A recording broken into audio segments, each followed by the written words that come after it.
So, recap. In order to solve the non-factorable, hard-to-factor polynomials, the first step is to use the rational root test tool. I call for short, I label for short RRT, right? Rational root test tool. And basically the rational root test tool gives us a list of probable roots that might be for any given higher power or order polynomial.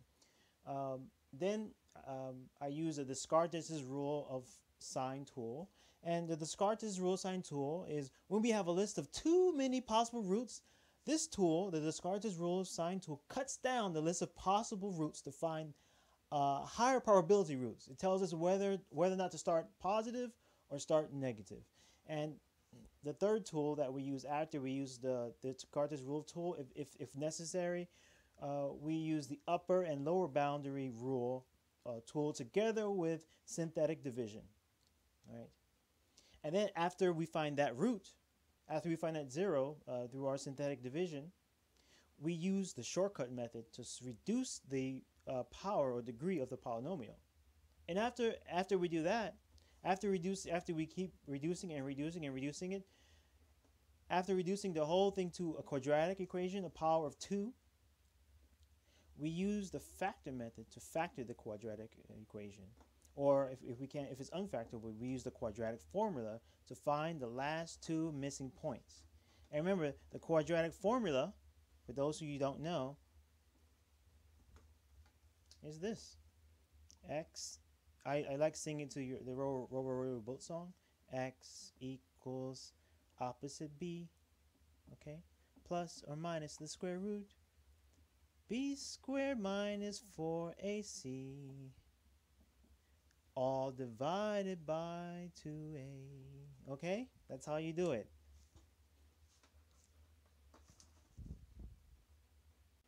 Okay, now let's do a problem that involves hard to factor or non-factorable polynomials. F at x equals to x to the 4th power plus 3x squared minus 8x plus 4. Okay, now let's apply the rational root test. Basically, the rational root test works like this. We're going to take this polynomial. Let's say we have this polynomial here. We're going to take the factors of our constant, which is here, divided by the factors of our leading coefficient.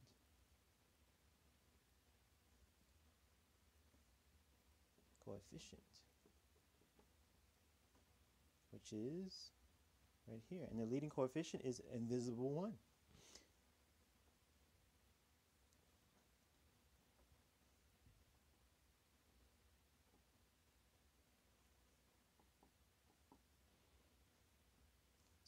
So let's do it.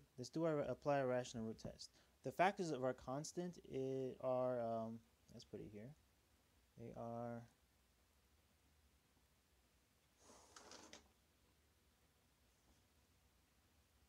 here. Our constant is here. -1, plus or minus negative, plus or minus 1, plus or minus 2, plus or minus 4. And the factors of our leading coefficient, invisible 1, is plus or minus 1. So if we divide each factor by 1, right, we're going to get these possible roots, which are, we do that, okay, you do that, and you do this. And you're going to come out with these roots, these possible zeros. Plus or minus 1, plus or minus 2, and plus or minus 4. Those would be your possible zeros. Now, to figure out which ones are indeed zeros, we have to use synthetic division and combine synthetic division with the remainder theorem. And after using synthetic division, and when we find that the remainder is 0, then we know that the divisor is a root of the polynomial. That divisor that we found will be an x-intercept of the polynomial. So let's try synthetic division. Let's pick, let's test 1. Okay. Let's test x is equal to 1. And the polynomial that we're dividing, we got to make sure that when we're dividing the polynomials, that the powers are arranged in ascending order. In this case, it is. It's 4, 3. Well, we're missing 3, aren't we? Right? So we have to go like this. X is equal to 4. What power? X squared. It's missing a 3, right? So we have to do this. X to the 4th power plus, put a placeholder here. 0x to the 3rd power plus 3x squared minus 8x to the 1st power plus 4. Okay. So let's test for 1.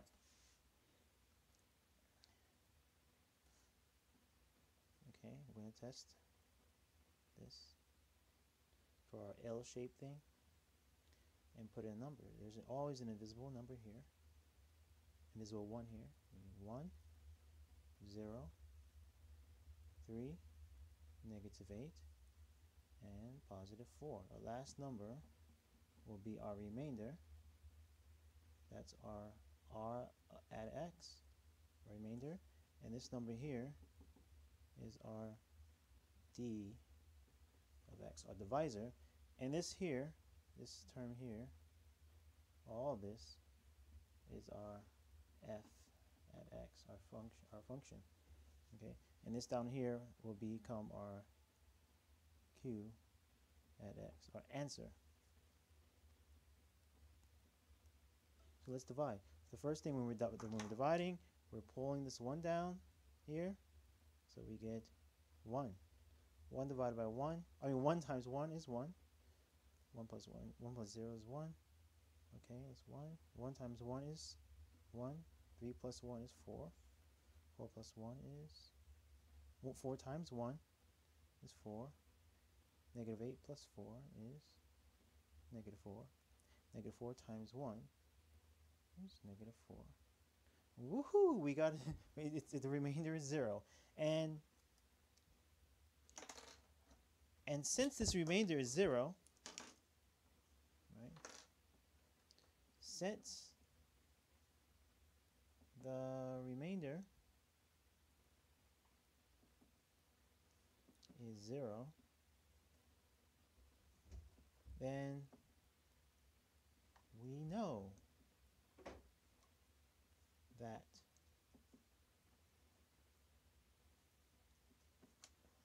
x equals to 1 is not a root. And this is the logical process. I mean, is a root. I'm sorry. We know that x equals to 1 is a root or a x-intercept.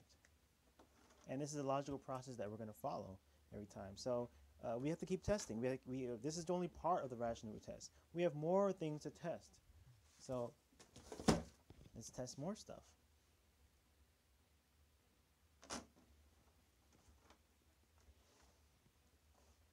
Let's test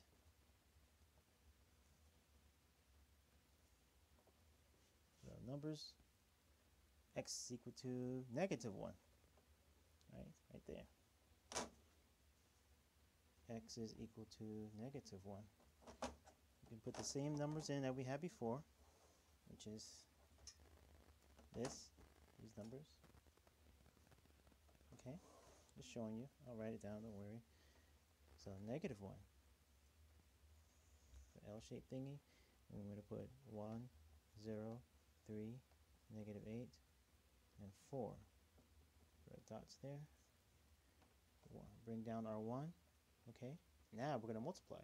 1 times negative 1 is negative 1. Negative 1 plus 0 is negative 1. Negative 1 times negative 1 is positive 1. 3 plus 1 is 4. 4 times negative 1 is negative 4. Negative 8 plus negative 4. Negative plus a negative is really negative. It's going to be negative 12. Negative 12 times negative 1 is positive 12. 12 plus 4 is 16. Uh-oh. Look at this. Now we're going to say this. Since the remainder is not a 0, then we know that this test of x minus 1 is not a root. So this test fails, right? And this test of positive 1 checks in. Okay, let's keep going. We have more things to test, right? This rational root test. And I'm going to just go fast for now. Let's test. And the other roots we had were 2. Let's test for 2. X is equal to 2. Look at this. 1, 0, 3, 8. Because we need to find all the roots. We need to find all the roots. Okay. 1, 2. 2 times 2 is 4. 4 plus 2 is 7. 7 is 14. 6. 6 times 2 is 12. Here again. Look, since this remainder is not 0, this test of x equals to 2 is not a root. So this test also fails. Now let's test. X is equal to negative 2. Okay. So negative 2. Do the same thing again. 1, 0, 3, negative 8, 4. Okay, so bring down the 1.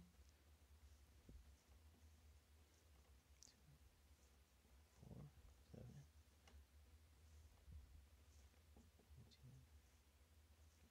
7, 18. 2 times 2 is going to be positive 44. It's going to be 48. Fails. So this is not a root. Let's test for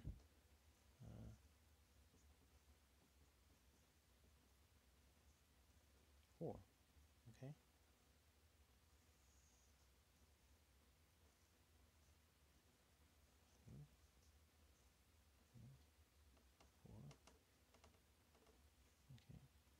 1, 4, 16, 76, 68, 272. 272 plus 4 is going to be 276. All right. Look at this one. Since the remainder is not 0, we know that this test of x equals to 4 is not a root. So this test also fails. Okay, we need space, so I'm going to erase this and test for other stuff. Now let's test for positive 4 and negative 4. Remember, we're still doing the rational root test.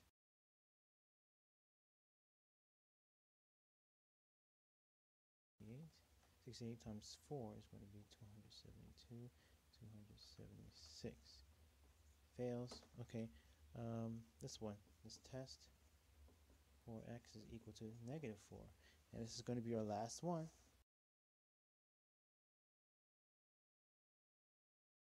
X times 4 is going to be 340. Okay? Since this remainder is not equal to 0, then we know that this test for x equals to negative 4 fails. So the only thing that passes the test is our test for test equals to 1. It passes the test. When we tested for 1, we got a 0. So that's how you do the rational root test. Okay? Okay, let's try another one. F of x is equal to 2x cubed minus 9x squared plus 10x minus 3. So we're going to do the rational root test. rational root test, where we get the factors of constant, right, which is this thing here, divided by factors of leading coefficient, which is this is the leading coefficient, has the highest power. Great. So the factors of our constant is plus or minus 1, and that's basically it, plus or minus 3. Our factors of our leading coefficient are plus or minus 1, plus or minus 2. Okay, now we're going to divide them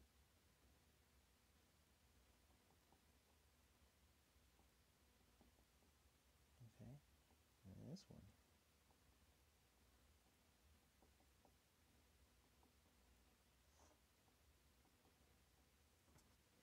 And we're going to end up with this. If we divide them, our roots will be possible roots. Possible roots or x-intercepts. They will be plus or minus 1/2, plus or minus 1, plus or minus 3/2, plus or minus 3. Here we go. Now we have to test them, right? So let's start with the easiest one, which will be test x equals to 1. Now we got to make sure when we're using polynomial division, synthetic division, that we are our function is arranged in powers of descending order. Okay, and it is 3, 2, 1, right? 0, right? Because this will be like that, which would be equal to 1, right? So we just assume that it's 3. So that's the constant. Okay. So good. 2. First, so your brain would see the same pattern over and over again. I'll just do this. Okay. We have 2, negative 9, 10, and negative 3. Okay, let's go. 2, 2.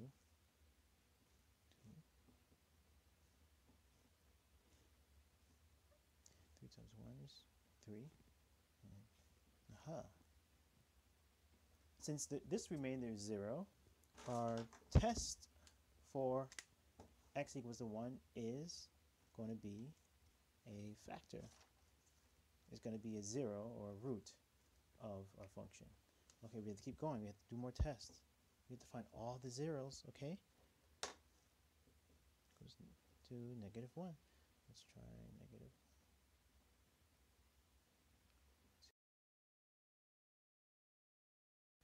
24. So look, since our remainder here is negative 24, x equals to negative 1 is not a root or an intercept, x-intercept. Okay, we have more to do.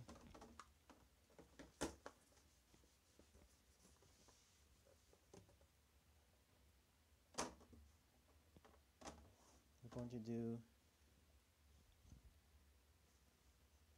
test x is equal to positive half. Okay, so we have positive half divided by 2, negative 9, 10, negative 3. 2, negative 9, 10, negative 3. 3. Aha. So this, since our remainder here is 0, x equals to 1/2, is going to be a root or an x-intercept of the function. So let's keep going. We have more things to test. So this test checks out. This one doesn't pass the test.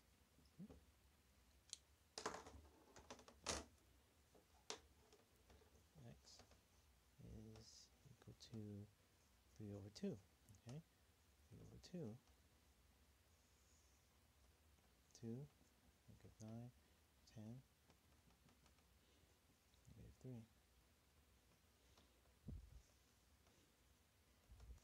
Bring down our 2, right? And it's going to be 3, 6. Negative 6 times 3 over 2 is going to be negative 9. 1. 1 times 3 over 2. Oops, I messed up. Hold on.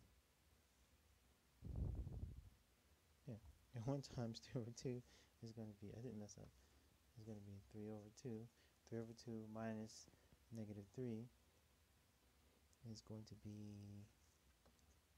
negative 3 1/2. Oh, since this root is not 0, it doesn't pass our test, so it doesn't pass. Let's keep going. How about let's test x is equal to the other ones. 3. We can do 3 and then negative 3. 3. Okay, 3. I'm not going to do negative 3 over 2. I'm just going to do 3 and negative 3. 3. Hey, since our remainder is 0 here,